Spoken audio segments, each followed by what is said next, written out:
filmed the whole thing wearing a sweatshirt that had a stain on it, and then looked on the computer and it's like a big stain on my shirt. I have to start all over again doing this book report stuff. Read a book, it's good for you.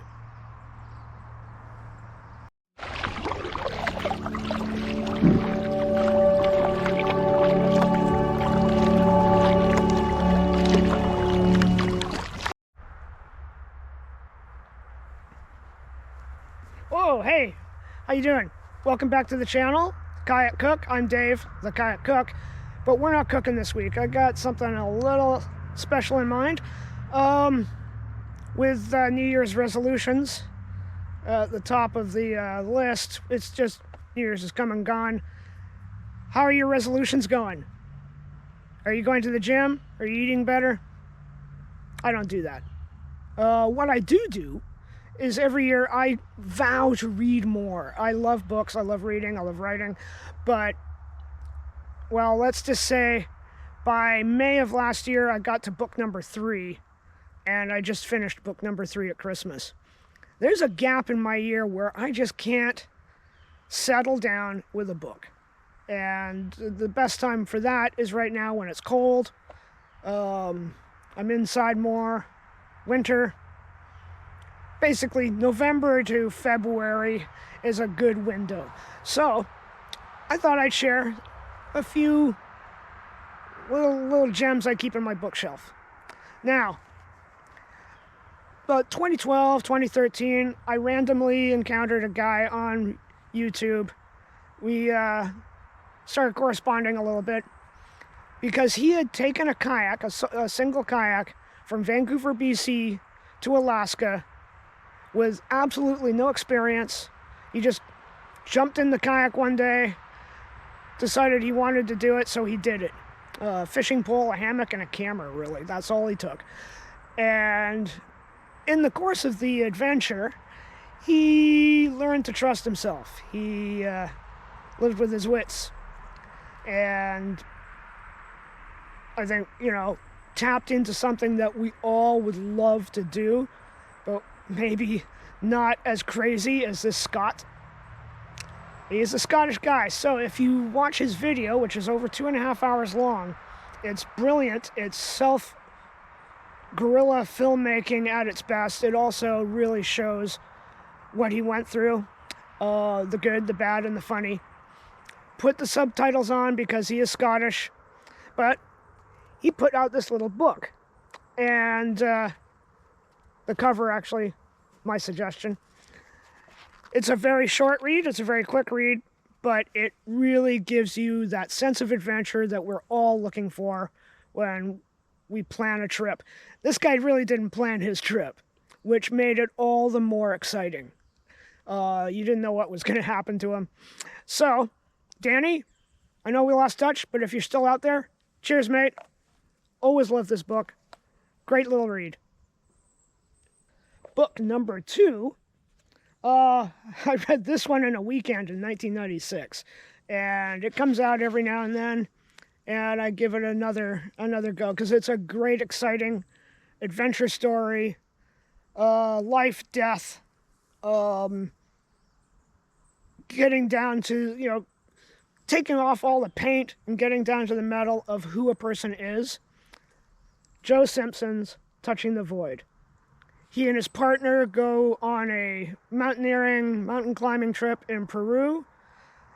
They make it to the summit.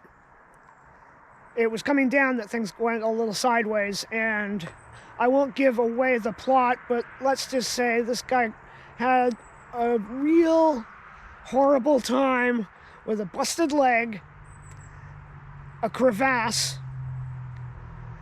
no water, no food, and the clock was ticking. Great story. He wrote it in the years after, where they said he would never walk again. Within 11 months, he was back climbing in the mountains. But tough dude.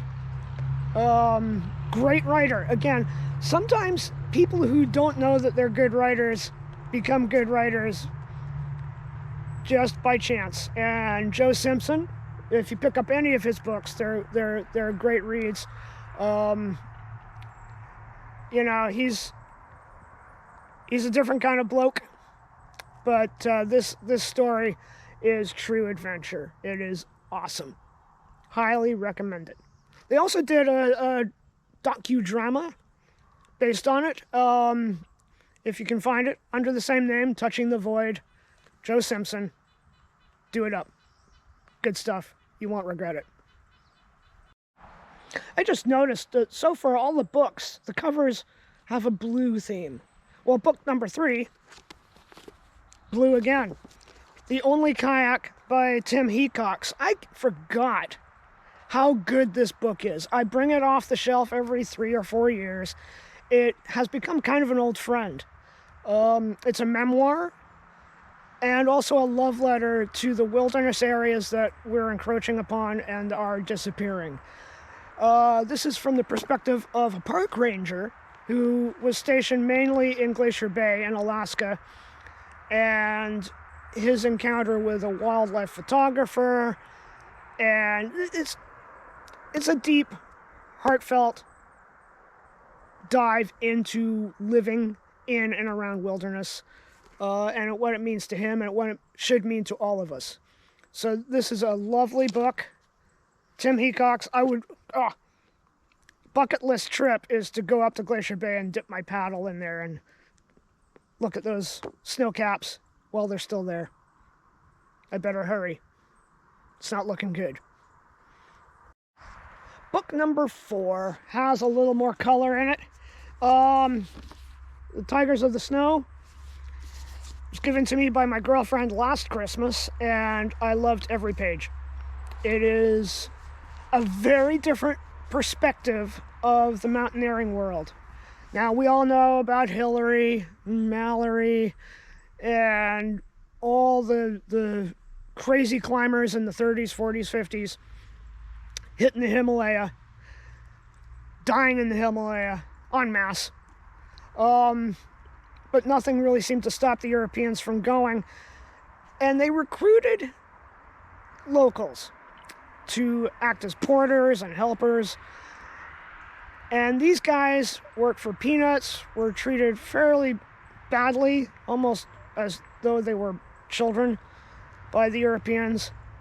But over the course of time, and because of one fateful expedition, those laborers became the Sherpas.